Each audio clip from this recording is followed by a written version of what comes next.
Good morning, ladies and gentlemen. How are you going today? Hoping you're having a good day. We're going to continue our journey with matrices. So today we're going to look at solving matrix equations involving 2 by 2 matrices. So throw back to year 9 algebra, right? Suppose we had the equation 2x equals 5 and we wanted to solve for x. All you would do is go, well, the opposite of timesing 2 is dividing, so if I just go x is 5 divided by 2, then yay, I've solved for x by dividing by 2. Now, the thing is, remember, in matrix land, there's no such thing as dividing matrices. It doesn't make sense to divide matrices. However, we can multiply by matrices, right? And remember the wonderful entity of inverses and the special property that a matrix times its inverse is the identity matrix, or the inverse times its own matrix is identity, and anything times the identity is itself. Right? So we're going to combine these two wonderful ideas of inverses and identities to be able to solve our matrix equations.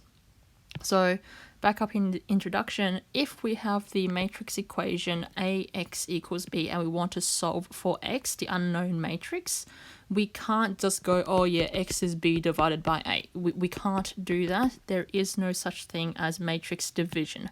What we can do instead is, well, on the left of the x, we have a matrix A. So if we multiply both sides of the equation by A inverse, so I get A inverse AX is equal to A inverse B, then A inverse a matrix times its inverse, it's the identity matrix.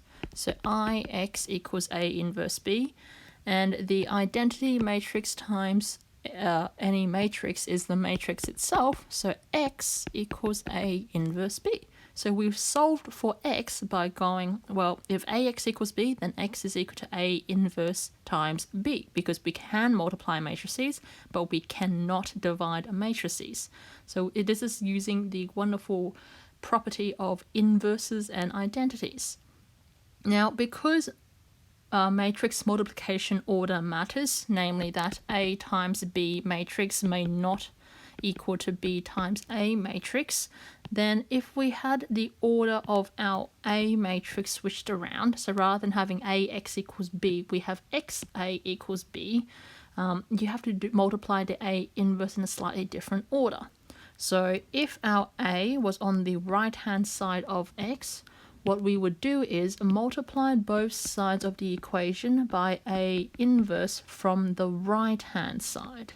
So we would have XA times A inverse equals B A inverse. So then A inverse, A times A inverse, again gives you identity, because a matrix times its inverse gives you the identity, is equal to B A inverse. Now, a matrix times identity is always the matrix itself, so x is equal to B A inverse. So really important, order matters.